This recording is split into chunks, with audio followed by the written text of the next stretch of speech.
Barak the Yahweh Barakatah, Yahawashi, Barak the Yahweh Barakatah, Yahawashi, Ahchyam, Rakah Kodash. The honors to the apostles, the elders, salutations to you, sincere brothers, teaching in truth and sincerity.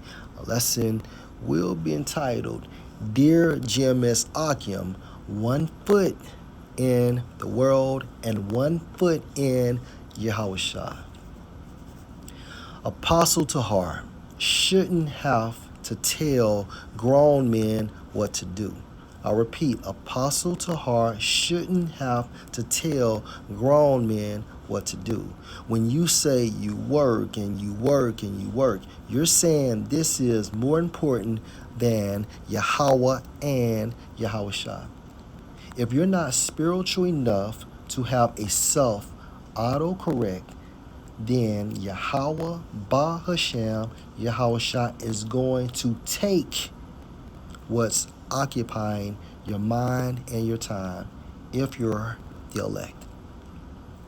Make time or make the time before he makes the sacrifice for you.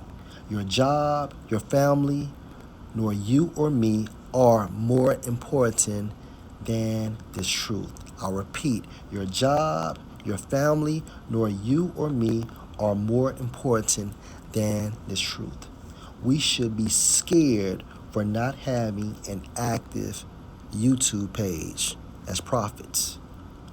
Some of y'all's Instagram and TikTok pages have more videos than the page you prophesy on. I repeat, some of y'all's Instagram and TikTok pages have more videos than your actual YouTube page. Men under you shouldn't outperform you. For example, if you have a brother that is number 7 or 8 in ranking, and he's consistently doing 3 to 5 to 7 videos weekly, and you're doing 2 videos every 2 or 3 weeks, that brother is outperforming you. Camp heads need to rebuke these behaviors, because if you know and not saying nothing, you're showing respecter of person. And for the Ahchyam that can't get it right and inactivity is consistent, you need to be demoted. Also, sometimes we have to get ourselves in the spirit, engage the spirit.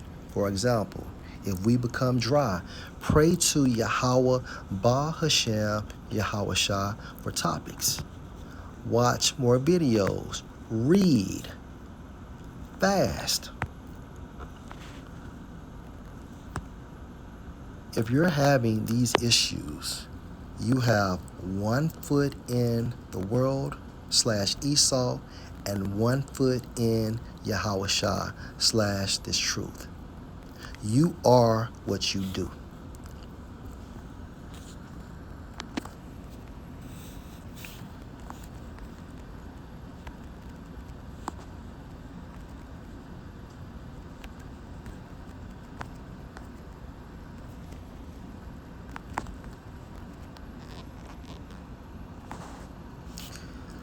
Ecclesiasticus 19 and verse 29. A man may be known by his look, and one that has understanding by his countenance, meaning what? His facial expression when you meet him, a man's attire, and excessive laughter and gait, meaning how he walks, show what he is. Also, we can add a man's YouTube page also shows what he is. I know Ahchyam working 2 jobs and still have active pages. I know Ahchyam working 10 to 12, sometimes 14 hours and still have active YouTube pages. We have a brother down here that was making 6 figures after taxes and resigned from their job to spend more time with Yahweh, Ahchyam, Yahawashi, to be engaged more in this truth, to have more responsibility in this truth. And that brother, from a spiritual sense, is flourishing. And from a financial standpoint, he's good as well.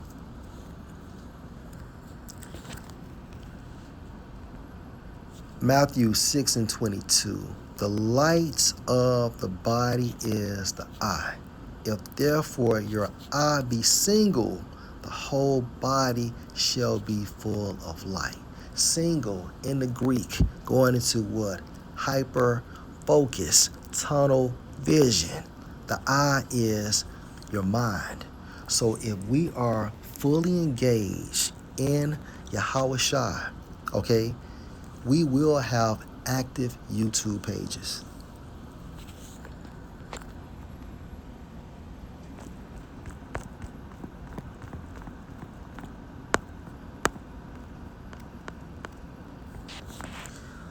Ecclesiasticus chapter 7 and 36. Whatsoever you take in hand, such as making a vow to do this work, remember the end. The end is salvation, and you shall never do amiss. And that's literal. So whatsoever you take in hand, such as us making our vows to do the will of Yahweh, Ahchyam, Yahawashi, remember the end. Remember, this is a race, okay, a marathon. So we should always think about the end goal. The end goal, which is what? Salvation.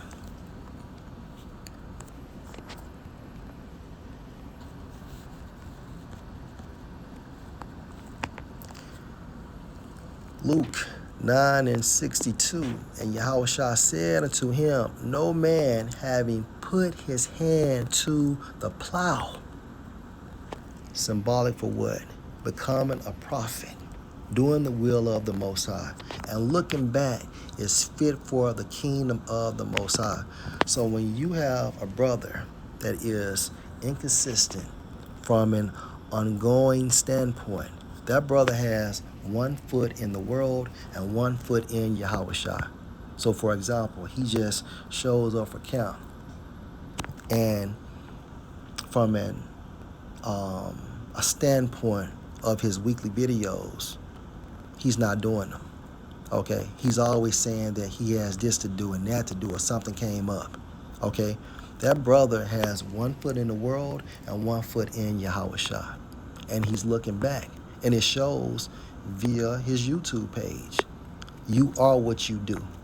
Okay, you are what you do, such as Kobe Bryant, a complete basketball player. Michael Jordan, a complete basketball player. All right. Floyd Mayweather, a complete boxer. So as prophets, we should be complete. And you don't become complete without putting in the work. Okay? Apostle Paul talked about the excellency of Mashiach. He counted all things shit. Meaning what? He was in that spiritual gym, putting in the work. And look at his output.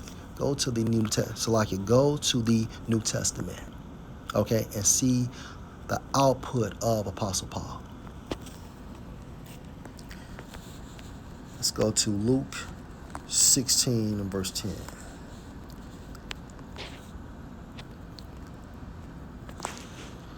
He that is faithful in that which is least is faithful also in much. And he that is unjust in the least is unjust also in much. The focal point.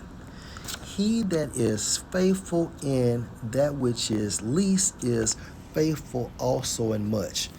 Regarding now, okay, some of us have ranking in this truth. Okay, so we supposed to fulfill our obligations, especially if we are elders. Okay, But you talk about what we're going to do in the kingdom, blah, blah, blah. But when Yahawashi gives us this task to do, how can you upgrade? Okay? How can you be upgraded if you don't put in the work? Even from a carnal standpoint, when we are employed and you want that promotion, you get that promotion by what? Putting in the work, overly doing things. And it's the same thing with this truth. Now, of course, there is a balance, but when it comes to this truth, we must fulfill our obligations. You know, cats don't have active YouTube pages, but can take pictures and, you know, things of that nature and post on their Instagram pages, showing how they're out and about. But when it comes to the YouTube page, no videos, or 2 videos a week ago, 4 videos 2 months ago. Okay? How can you think about your position in the kingdom of heaven when you can't do a small thing like this? Let's go to Ecclesiastes.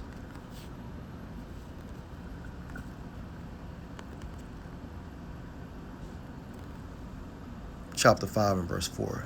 When you vow a vow, or when you vowest a vow unto the Most High, defer not to pay it. So when we came into this truth, okay, we took an oath, okay, that we would fulfill our obligations until the very end of Baratazah.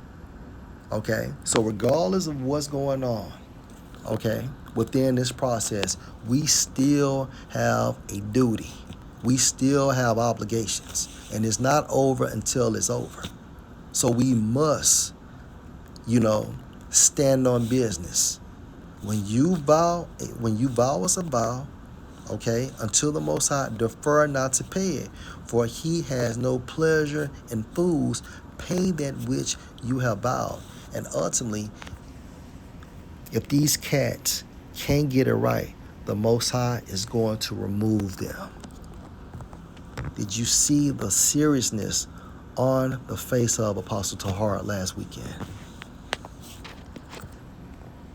Let's go to Ecclesiastes chapter 18.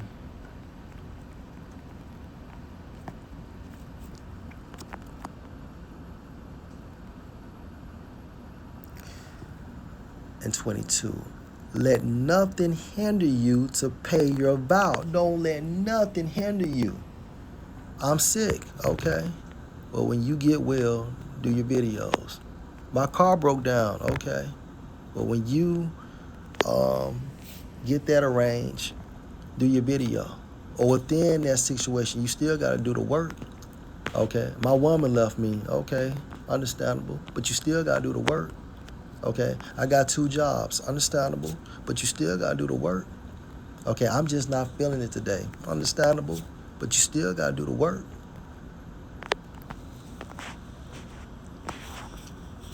So back into Ecclesiastes 18 and 22. Let nothing hinder you to pay your vow in due time, and defer not until death to be justified. Yeah, he did now. Oh, well. Okay, so he can't do it now. Fuck that. Okay, because when you and me, when we came to these camps, or to your camp and to my camp, and when we said that we wanted to do this, we made that vow. And we supposed to have counted the costs, okay, before we made this commitment. So there are no excuses. Stand on business. And again, I get it, because some of us have multi-roles.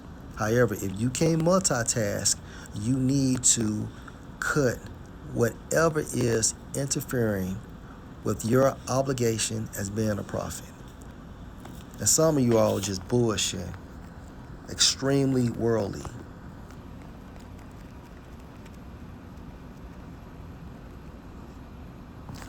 Ecclesiastes 26 and verse 6. But a grief of heart and sorrow is a woman that is jealous over another woman. So from a symbolic standpoint, we want what?